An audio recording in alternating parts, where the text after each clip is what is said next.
আল্লাহর একজন পয়গম্বর ছিলেন ইব্রাহিম আলাইহিস সালাম। নাম শুনছেন তো? হ্যাঁ, ইব্রাহিম আলাইহিস সালাম গোটা জিন্দেগি গেছে পরীক্ষার মধ্যে। কখনো আল্লাহ পাক রব্বুল আলামিন সন্তান দিয়া পরীক্ষা করেছে, কখনো সন্তান না দিয়া পরীক্ষা করেছে, কখনো বিবি দিয়া পরীক্ষা করেছে, কখনো কখনো আগুন দিয়া পরীক্ষা করেছে, কখনো কখনো অত্যাচার দিয়া পরীক্ষা করেছে।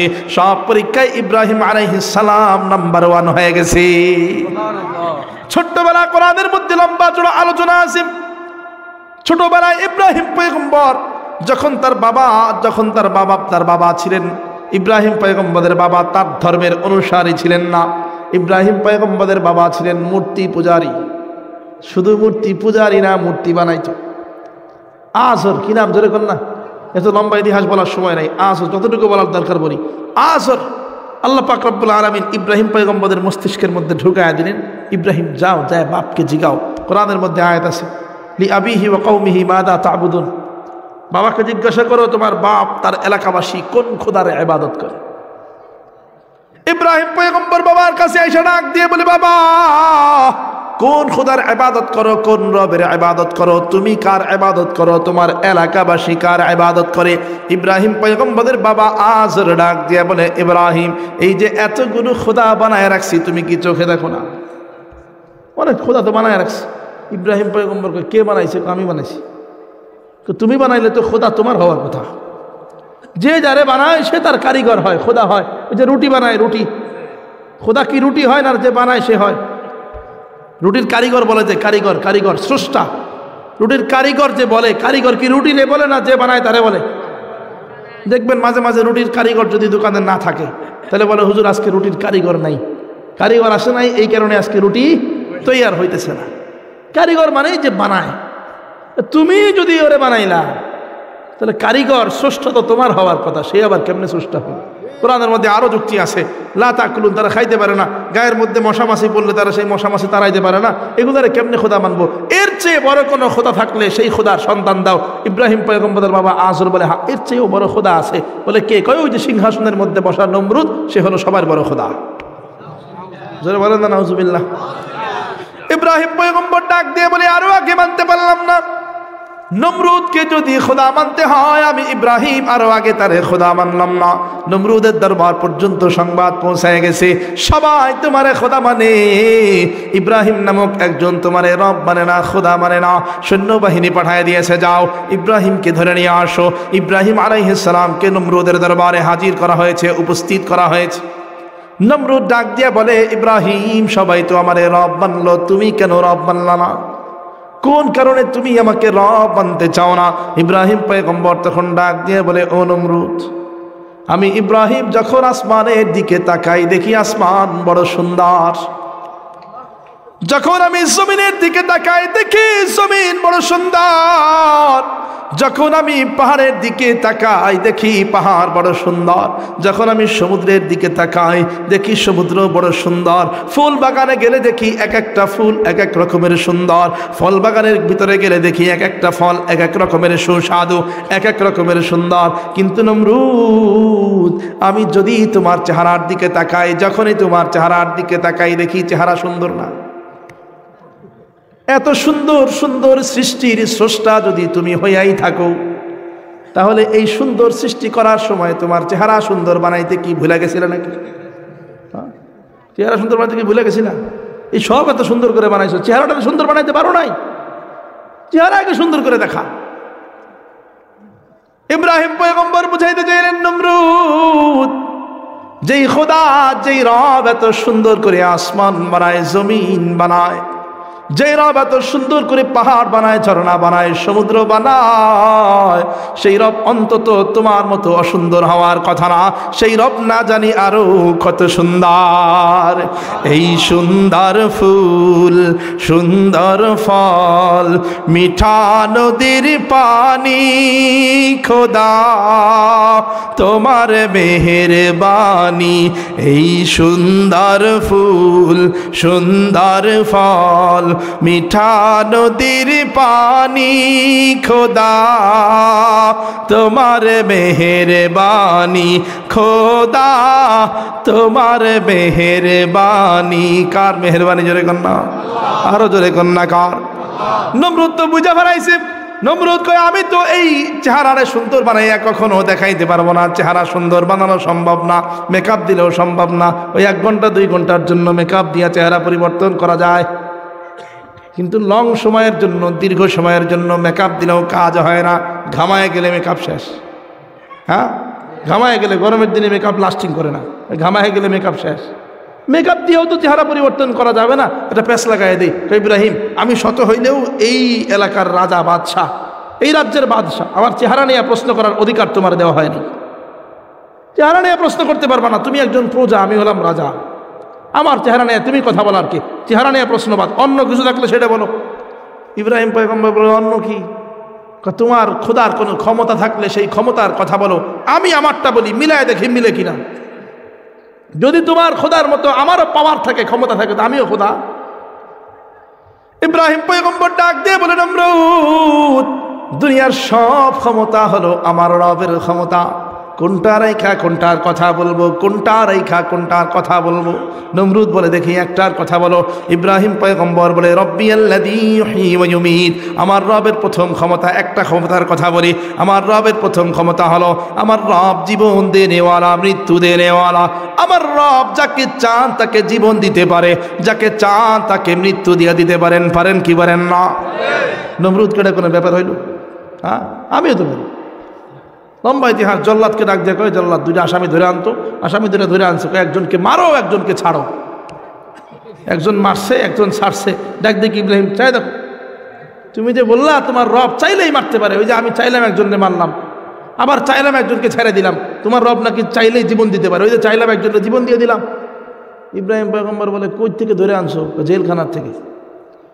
তোমার ক্ষমতার বাহাদুরি ওই জেলখানার আসামি পর্যন্ত, কিন্তু আমার রব তোমার মতো জেলখানার আসামিদেরকে ধইরা আইনা হত্যা করেন না, তোমার মতো জেলখানার আসামিদের উপরে বাহাদুরি দেখান না। আমার রব কিভাবে বাঁচায় শুনে নাও। দুনিয়ার সব ডাক্তাররা বলে দিছে, এই রোগীরে 30 দিনও বাঁচানো সম্ভব না, এই রোগী আর 30 দিন বাঁচতে পারবে না, 30 দিনের মধ্যে এই রোগী মারা যাবে। সেই সময় যদি আমার আল্লাহ চায়, তারে আরো 30 বছর হায়াত বাড়ায় দিতে পারে। আবার দুনিয়ার সব ডাক্তার কোনো এক ব্যক্তির ব্যাপারে জানায় দিল, এই রোগী কোনো রোগ নাই, এর শরীরের মধ্যে কোনো অসুবিধা নাই, কোনো রোগ নেই, কোনো সমস্যা নাই, সুস্থ মানুষ, ভালো মানুষ রাস্তার মধ্যে হাঁটতেছে। আমার রব যদি চান তাকে এখনই মেরে ফেলবে। পারেন কি পারেন না? সুস্থ মানুষ মারা যায় কিনা? কোনো রোগ নাই, অসুস্থ, হঠাৎ করে মারা গেছে, কি কারণে মারা গেছে দুনিয়ার কোনো ডাক্তাররাও বলতে পারে না। হ্যাঁ, কোন ডাক্তাররাও বলতে পারে না। আমার আল্লাহ চাইলে এইভাবে বাঁচান, এইভাবে মারেন। তোমার মতো জেলখানার আসামি ধরে আইনে মারলে দুনিয়াতে আমার আল্লাহ অগণিত অসংখ্য আসামি আছে, যারা 50 বছর 60 বছরের জিন্দেগিতে শুধু আল্লাহর নাফরমানি করেই গেছে। ওই আসামিগুলা কোনোদিন আল্লাহ দরবারে আয়েশা সিজদা দিয়ে দেখে নাই। তোমার মতো এই আসামিদেরকে যদি আমার আল্লাহ হত্যা করা শুরু করত, তাহলে দুনিয়ার কোনো আসামি যারা আল্লাহর নাফরমানি করে, যারা আল্লাহর দেওয়া রিজিক গ্রহণ কইরা, আল্লাহর দেওয়া খাবার গ্রহণ কইরা, তারপরেও আল্লাহর দরবারে আয়েশা সিজদা দিয়ে দেখে না, আমার রব যদি দুনিয়ার আসামিদের উপরে জুলুম করা শুরু করত, ওই দুনিয়ার আসামিগুলোকে আমার রব 1 গ্লাস পানিও খাইতে দিত না।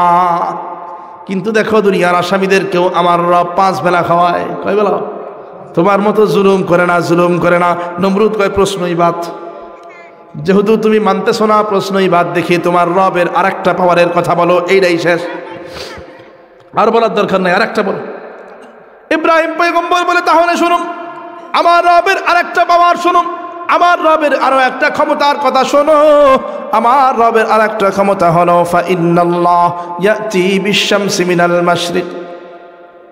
আমার রব প্রত্যেক দিন ভোর যখন হয়, সকাল যখন হয়, প্রত্যেকটা ভোরে আমার রব পূর্ব দিক থেকে সূর্য উঠায়।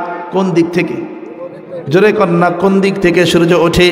ইব্রাহিম পয়গম্বর বলে, নমরুদ, আমার রব প্রত্যেক দিন পূর্ব দিক থেকে, প্রত্যেকটা সকালে পূর্ব দিক থেকে সূর্য উঠায়। তুমি যদি আমার রবের চাইতে বেশি ক্ষমতাসীন হও, পাওয়ারফুল হও, তাহলে দেখি আগামীকাল সকালে আমার রবের বিরুদ্ধে যাইয়া তুমি পশ্চিম দিক দিয়া সূর্য উঠাইয়া দেখাইবা। পারবে নি? সারা দুনিয়ার সব নমরুদ, মানে সব ক্ষমতাসীনরা মিলা ঠুইলা কোনোভাবে যদি সূর্যরে পশ্চিম দিকে নিতে পারে, তাইলেই কিয়ামত। হ্যাঁ, কারণ কিয়ামতের সবচেয়ে বড় আলামত হলো সূর্য পশ্চিম দিক দিয়ে উঠবে। তো সূর্যের ঠেলা যদি পশ্চিম দিকে নিতে পারে তাহলে তো মুসিবত আরো বাড়ায়া দিছে। নমরুদকে খাইছে রে, এটা দিয়ে তো সম্ভব না। একবারে জায়গার উপরে শেষ, জায়গার উপরে ফেল। ইব্রাহিম পয়গম্বরকে ডাক দিয়ে বলে, ইব্রাহিম তোমার সাথে বোঝাপড়া পরে হবে, এখন যাও, টেনশনে ফেলায় দিছো। একা একা ঘরের মধ্যে বৈশা দরজা জানালা বন্ধ করে ইব্রাহিমকে বাইর করে দিয়া বসছে। বৈশা মনে মনে চিন্তা করতেছে, হায় রে, ইব্রাহিম বললো কি? কোনোদিনও তো আমার দ্বারায় সূর্যরে পশ্চিম দিকে উঠানো সম্ভব কখনো সম্ভব হবে? সূর্যকে তো কোনোদিনও পশ্চিম দিকে উঠানো সম্ভব হবে না। এখন কেমন কইরা ইব্রাহিম রে আমি এই ক্ষমতা দেখাবো? এই ক্ষমতা তো আমার কাছে নাই।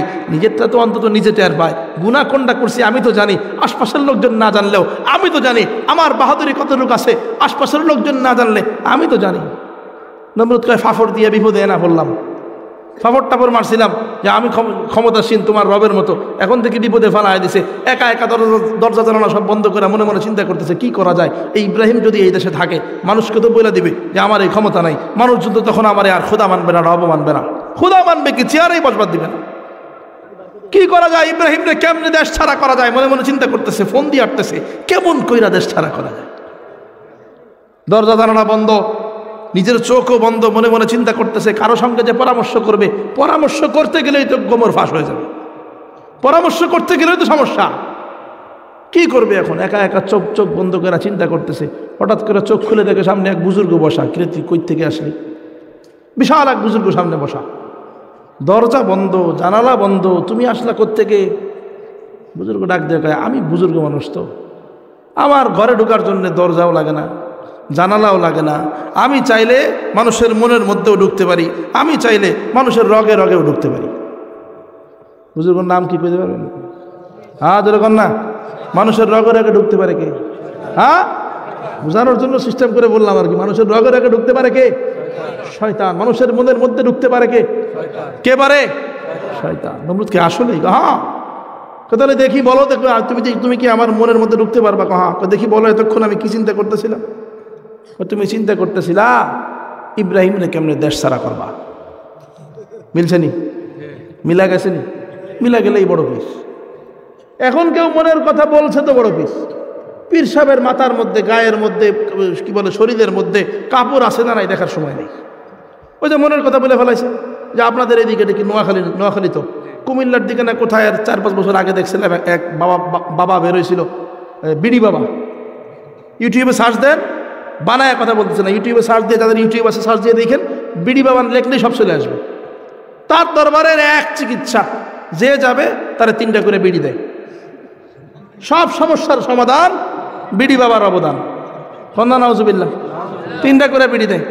আমি অবাক হয়ে গেছে। সাংবাদিকরা এখানে দেখাইছে, কোন চ্যানেল যেন নিউজ করছে, ভিডিও দেখাইছে, যাই দেখি মহিলা, পুরুষ, ছোট বাচ্চা, বড় মানুষ, বৃদ্ধ মানুষ সব ওই জায়গায় যায় বৈশা বৈশা বিড়ি টানতেছে। জিজ্ঞাসা করা হইলো, কিরে ভাই সবাই বিড়ি টানো কেন? এক লোক সাক্ষাৎকারে কইতেছে, আমার পাও 2টা আলাদা ছিল, আলাদা। বিড়ি বাবার দরবারে আসলাম, বিড়ি বাবা বললো 3টা করে বিড়ি খাও, পাও লাগিয়ে দেবো। 3টা করে বিড়ি খাইছি, পাও লেগে গেছে। দেখেন ওইখানে আছে, সাক্ষাৎকারে আছে। আর এক ছোট বাচ্চা বলতে ম্যাট্রিক পরীক্ষা দিবে। হে ম্যাট্রিক পরীক্ষা দেওয়ার জন্য দোয়া চাইতে আসছে বাবার কাছে, আমারে কিছু একটা দেন, আমি যেন সেই আমল কইরা ম্যাট্রিক পরীক্ষায় ভালো ফলাফল করতে পারি। ওই গেটের সামনে রহমতের বিড়ি আছে, 3টা নিয়ে যাও। কন্যা নাউজুবিল্লাহ। সকাল সন্ধ্যা 3 বেলায় খাইবা, পরীক্ষায় ভালো ফলাফল করবা। এটা কোনো কথা হইল? গাঞ্জাখোরদের জন্য তো সুবিধা, যারা বিড়িখোর গাঞ্জাখোর তাদের জন্য তো সুবিধা। ওই বাবার ভক্ত তারা। আরও অবাক হয়েছি, একজন ইঞ্জিনিয়ার বা মানে বড় শিক্ষিত মানুষ, সাংবাদিকরা জিজ্ঞাসা করে, আপনি কেন এখানে আসছেন? আপনি কেন এর দরবারে আসলেন? আপনি তো শিক্ষিত মানুষ, আপনার তো বোঝার কথা যে এগুলো ভালো না, ভণ্ড। সে কয়, বাবার সামনে যখন আইসে আমি বসছি, আমার মনের যত দুঃখ কষ্ট ছিল সব আমার বলা লাগে নাই, অটোমেটিক বাবা বইলা ফেলাইছে। তখন থেকে আমি বাবার ভক্ত হয়ে গেছি। নমরুদের মনের কথা বলছিল কোন বাবা? হ্যাঁ, মনের কথা বললেই তো বড় পীর। মনের কথা বললে বড় পীর না কি হয় আপনারা ভালো বুঝেন। বুঝাইতে পারলাম?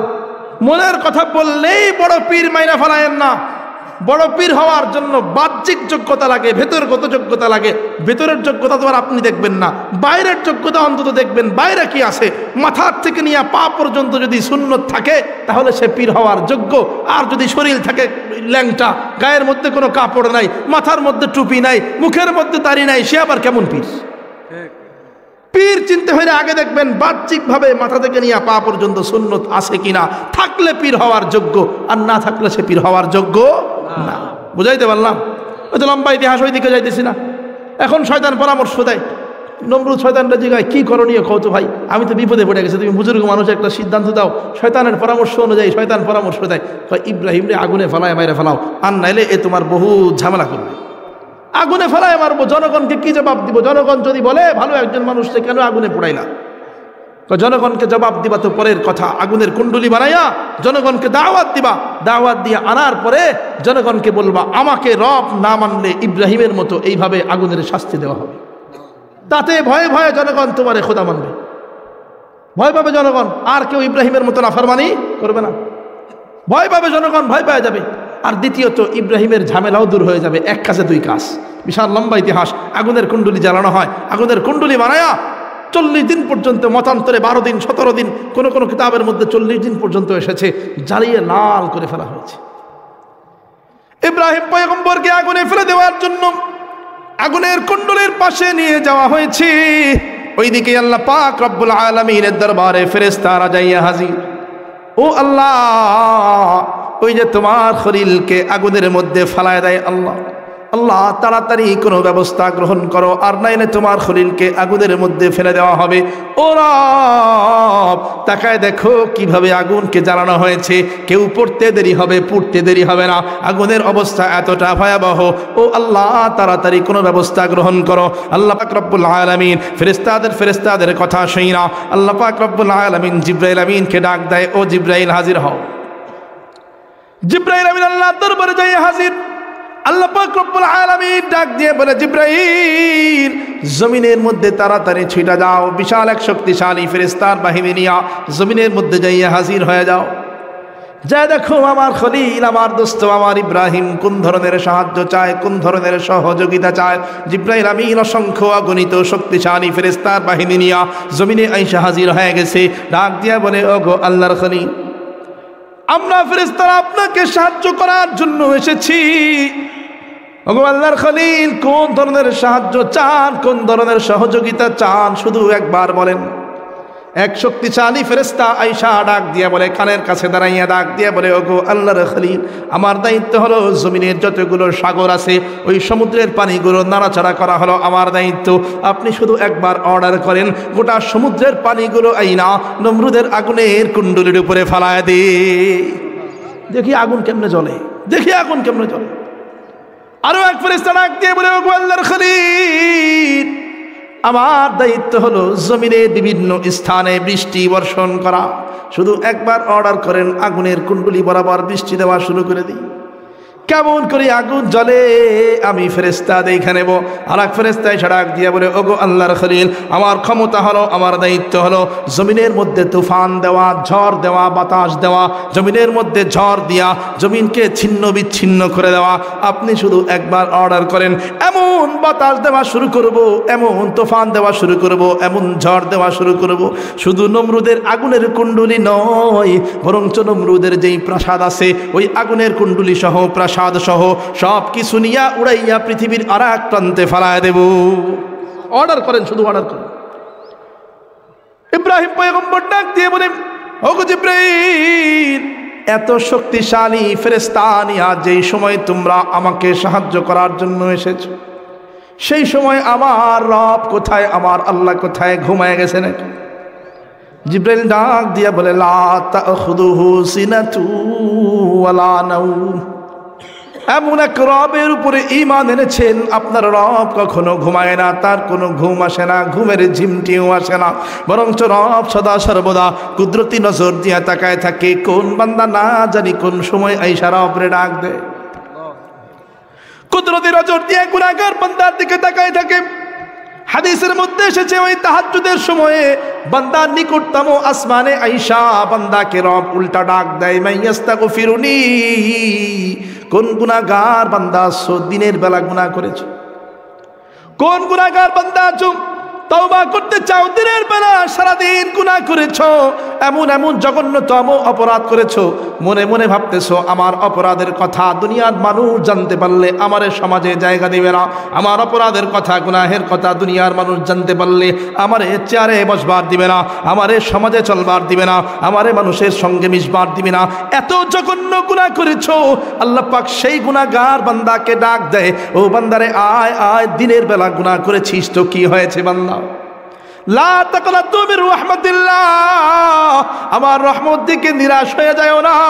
সারাদিন গুনাহ করেছো, ও বান্দা এখন তো রাত হয়ে গেছে, আমি তোমার জন্য রহমতের দরজা খুইলা দিয়া বসে আছি বান্দা, আসো আসো।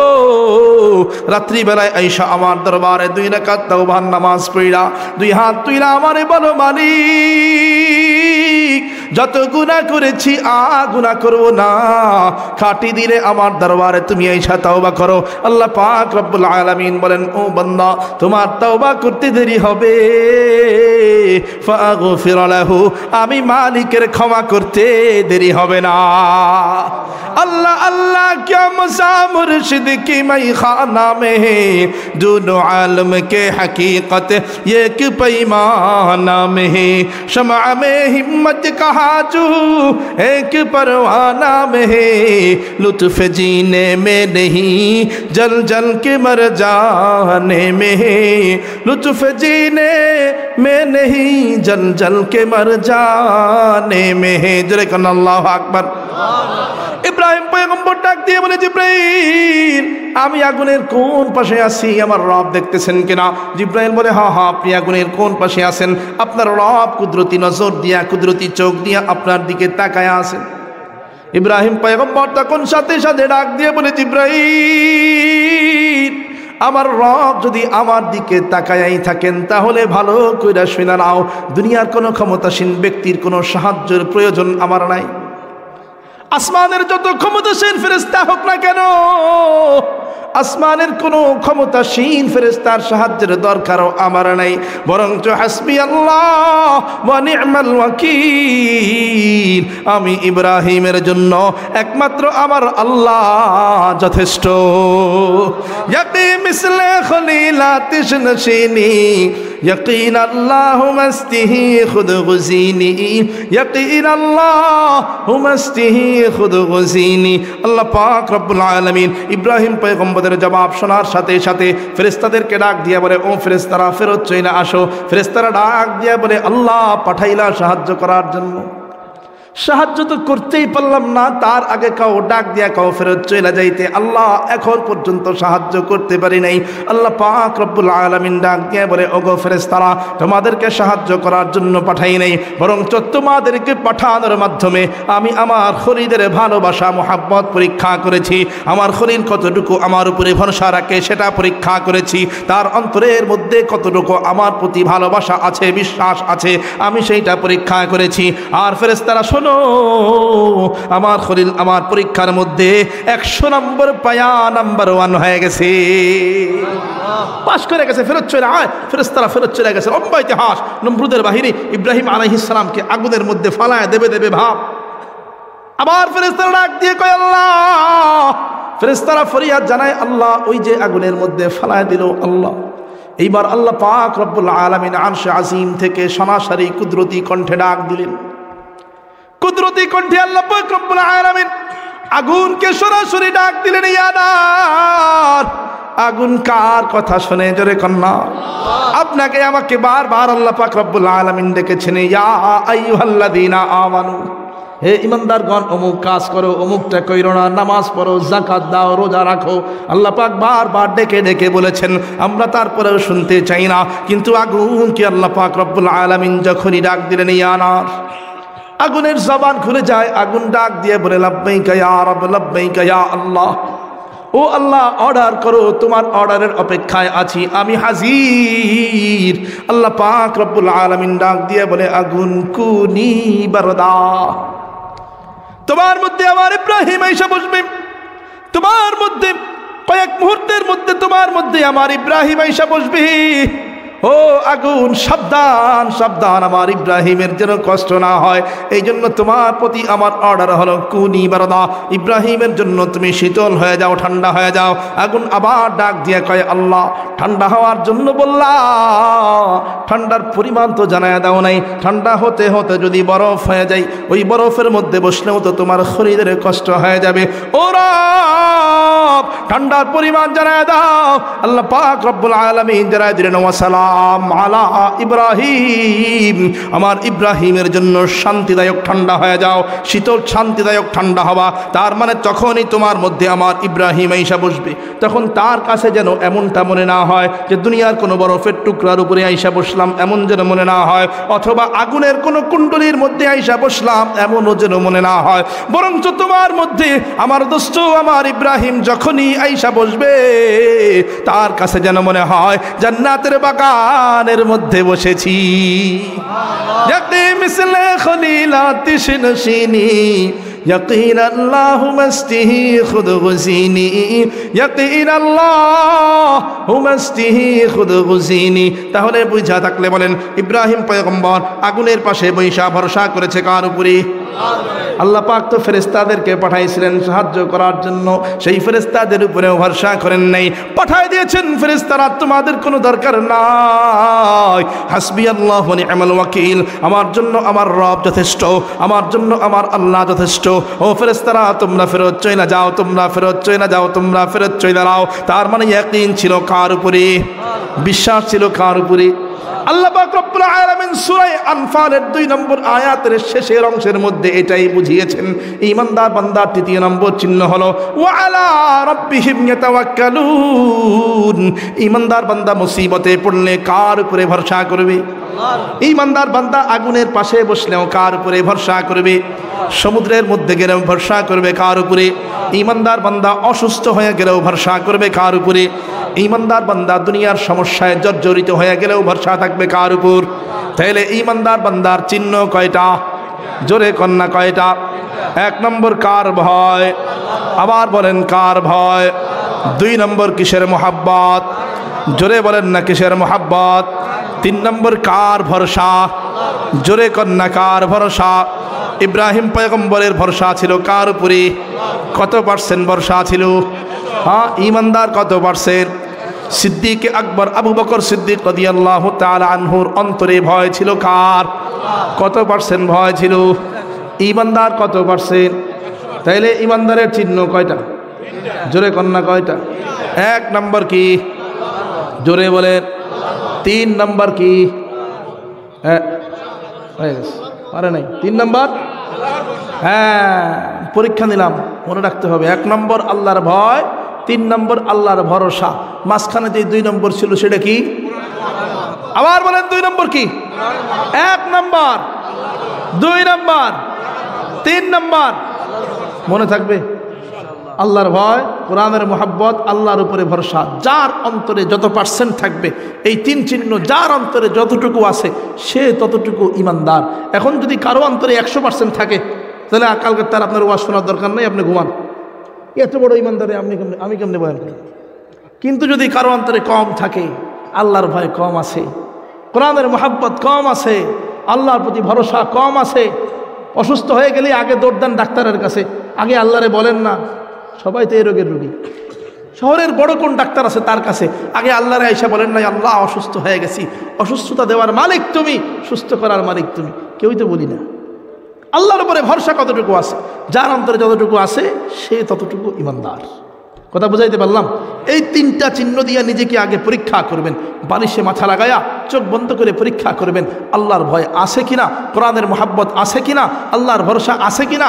থাকলে কত পার্সেন্ট আছে, কতটুকু আছে, কতটুকু ঈমানদার হইতে পারছি।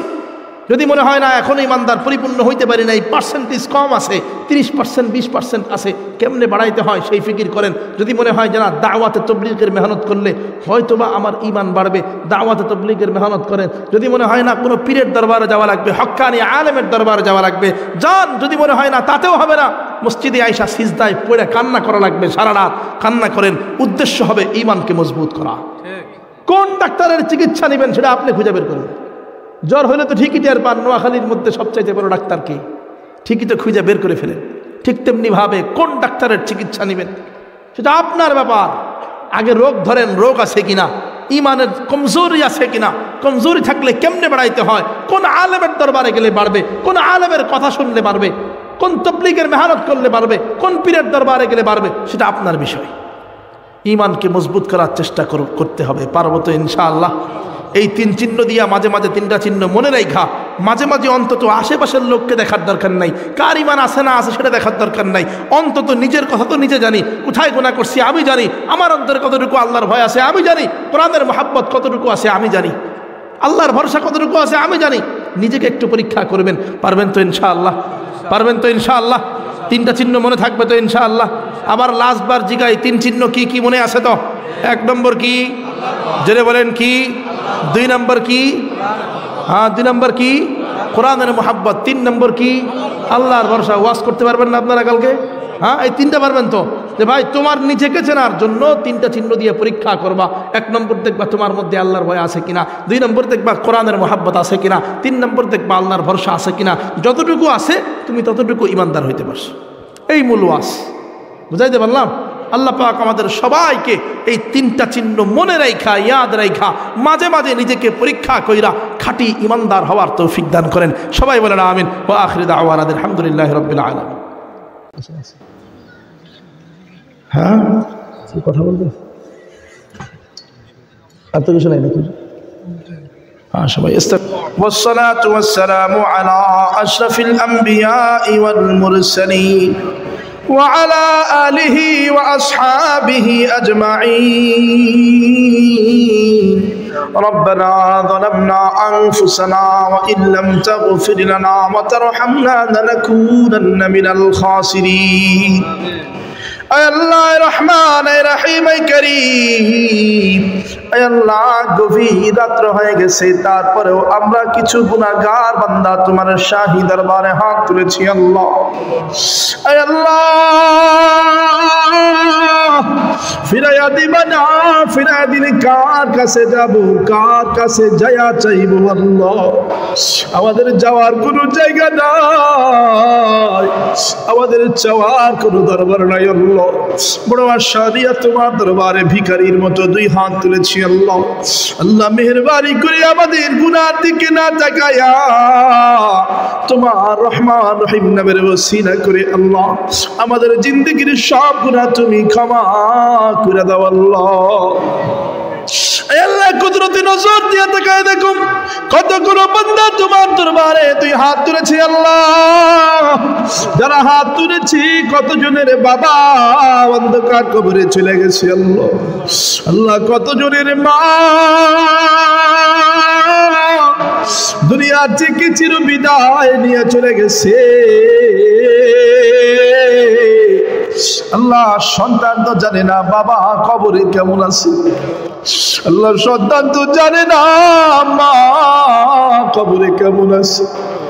তারপরে বড় আশা নিয়ে তোমার দরবারে বাপ মায়ের জন্য 2 হাত তুলেছি রে মালিক।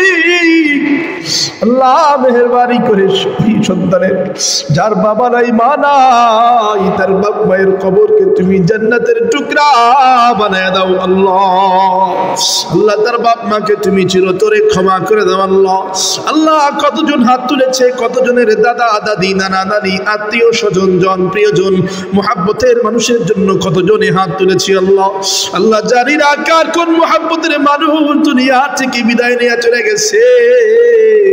আল্লাহ মেহেরবানি করে যার যেই মুহাব্বতের মানুষ দুনিয়ার থেকে চলে গেছে আল্লাহ তার কবরকে তুমি জান্নাতের টুকরা বানায় দাও। আল্লাহ আল্লাহ রহমানের রহিম করিম এই এলাকার যত ভাই মুরব্বি অন্ধকার কবরে চলে গেছে আল্লাহ মেহেরবানি করে সবার কবরকে তুমি জান্নাতের টুকরা বানায় দাও। আল্লাহ আল্লাহ সবাইকে তুমি মাফ করে দাও। আল্লাহ কোরআনের ওসিলা করে সবাইকে তুমি ক্ষমা করে দাও। আল্লাহ আল্লাহ পর্দার অন্তরাল থেকে আমার কত মা বোন হাত তুলেছে। আল্লাহ আল্লাহ জানি না কে কোন আশা নিয়া কোন উদ্দেশ্য নিয়ে হাত তুলেছে। আল্লাহ মেহেরবানি করে সবার মনের নেক আশা আকাঙ্ক্ষাকে তুমি পুরো কবুল করে দাও আল্লাহ। আয় আল্লাহ এই মাহফিলকে তুমি কবুল করে নাও আল্লাহ। আল্লাহ মাহফিলের জন্য যে যেভাবে সহযোগিতা করেছে আল্লাহ, কেউ শ্রম দিয়া, টাকা পয়সা দিয়া, গাম দিয়া সহযোগিতা করেছে আল্লাহ, মেহেরবানি করে সবার দান, সবার সহযোগিতা তুমি কবুল করে নাও আল্লাহ। আল্লাহ একদল যুবক ভাই রাত দিন পরিশ্রম করে এই মাহফিলের আয়োজন করেছে আল্লাহ। আল্লাহ মেহেরবানি করে সেই যুবক ভাইদেরকে তুমি দ্বীনের পথে চলার তৌফিক দিয়ে দাও আল্লাহ। আল্লাহ সবাইকে তুমি নামাজি বান্দা বানায়া দাও আল্লাহ। এই এলাকাবাসীকে তুমি নামাজি বান্দা বানায়া দাও। সবাইকে আল্লাহ তুমি খাঁটি ইমানদার হওয়ার তৌফিক দিয়ে দাও আল্লাহ। সবাইকে তুমি খাঁটি ইমানদার বানায়া দাও আল্লাহ। আয় আল্লাহ আমরা চাইতে জানি না, তুমি দিতে জানো আল্লাহ। আমাদের যা কিছু হাজাত, যা কিছু জরুরত আল্লাহ তুমি গায়বের থেকে ব্যবস্থা করে দাও আল্লাহ। আয় আল্লাহ আসমানি বালা মুসিবত, জমিনি বালা মুসিবত থেকে আমাদেরকে হেফাজত করো আল্লাহ। আল্লাহ এলাকার যারা ব্যবসায়ী ভাই আছে, ব্যবসা বাণিজ্যে তুমি বরকত দিয়ে দাও আল্লাহ। যারা চাকরিজীবী আছে তুমি চাকরিতে পদোন্নতি দান করে দাও আল্লাহ। যারা ঋণগ্রস্ত আছে ঋণ মুক্ত করে দাও আল্লাহ। যারা অভাবগ্রস্ত আছে অভাব মুক্ত করে দাও আয় আল্লাহ। এই এলাকার যত প্রবাসী ভাই আছে আল্লাহ, তাদের প্রবাস জীবনকে তুমি সুখময় শান্তিময় করে দাও আল্লাহ। আয় আল্লাহ কত অসুস্থ রোগী দোয়া চেয়েছে রে মালিক, তুমি তো অসুস্থতা দেনেওয়ালা, তুমি তো শেফা দেনেওয়ালা আল্লাহ রে। মেহেরবানি করে তোমার দরবারে ফরিয়াদ জানাই আল্লাহ। যারা অসুস্থ তাদেরকে তুমি কুল্লু শেফা দান করে দাও আল্লাহ। আল্লাহ এলাকার যত ছাত্র আছে আল্লাহ সবাইকে তুমি দ্বীনের পথে চলার তৌফিক দিয়ে দাও আল্লাহ। সবাইকে তুমি সিরাতে মুস্তাকিমে চলার তৌফিক দিয়ে দাও আল্লাহ। আল্লাহ দাদা চলে গেছে, বাবা চলে গেছি আল্লাহ, না জানি কোন দিন আমাদের যাবার ডাক আইসা যায় আল্লাহ। আল্লাহ রে যদি গুনাহ নিয়ে কবরে যায়, কবরে যাওয়ার সাথে সাথে আগুন জ্বালায়া দেওয়া হবে আল্লাহ। দুনিয়ার সামান্য আগুনের তাপ সহ্য করতে পারি না রে মালিক। আয় আল্লাহ কবরের মধ্যে যদি তুমি আগুন জ্বালায়া দাও, সেই আগুনের তাপ কেমন করে সহ্য করবো আল্লাহ। আদর কো নিয়া মানুষ আল্লাহ বানায়া, কেমনে দিবা জাহান্নামে ফেলিয়া। তোমার দয়া না পাই যদি আল্লাহ কবরে, তোমার দয়া না পাই যদি আল্লাহ হাসরে, বলো তোমার বান্দা যাবে কার দ্বারে, বলো তোমার বান্দা যাবে কার দ্বারে। আল্লাহ আমরা তো গুনাহগার, তুমি তো গফফার, তুমি তো রহমান, তুমি তো রহিম আল্লাহ। আমাদের গুনাহ থেকে না তাকায়া তোমার রহমান রহিম নামের ওসিলা করে আল্লাহ আমাদের জিন্দেগির সব গুনাহ তুমি ক্ষমা করে দাও আল্লাহ। আল্লাহ গুনাহগার অবস্থায় আমাদেরকে মৃত্যু দিও না আল্লাহ। আল্লাহ যদি গুনাহগার হয়ে কবরে যায় আল্লাহ, কবরের আযাব তো সহ্য করতে পারবো না রে বালি। এই কারণে আমাদেরকে বেগুনাহগার মাসুম না বানানো পর্যন্ত কবরের যাত্রী বানাইও না আল্লাহ। বেগুনাহগার মাসুম না বানানো পর্যন্ত মালাকুল মউত আমাদের কাছে পাঠাইও না আল্লাহ। আল্লাহ এই মাহফিলকে তুমি হেদায়েতের জরিয়া বানায় দাও আল্লাহ। মাহফিলকে তুমি কবুল করে নাও আল্লাহ। সব যুবক ভাইদেরকে তুমি কবুল করে নাও আল্লাহ। বৃদ্ধ বাবাজিদেরকে তুমি কবুল করে নাও আল্লাহ। এলাকাবাসীকে তুমি কবুল করে নাও আল্লাহ। বেশি বেশি ইসলামের দ্বীনের খিদমত করার তৌফিক দিয়ে দাও আল্লাহ। দ্বীনের পথে থাকার তৌফিক দিয়ে দাও আল্লাহ। আল্লাহ বক্তা শ্রোতা সবাইকে তুমি কবুল করে নাও আল্লাহ। আল্লাহ জমিনি মুসিবত আসমানি মুসিবত থেকে আমাদেরকে হেফাজত করো আল্লাহ। রব্বানা গফিরলি ওয়া লিওয়ালিদাইয়া ওয়া লিল মুমিনিন ইয়াওমা ইয়াকুমুল হিসাব। রব্বিরহামহুমা কামা রব্বায়ানি সগীরা। রব্বিরহামহুমা كما ربياني صغيرا رب ارحمهما كما ربياني صغيرا بجود سبحان ربك رب العزة عما يصفون وسلام على المرسلين آمين برحمتك يا أرحم الراحمين. السلام عليكم.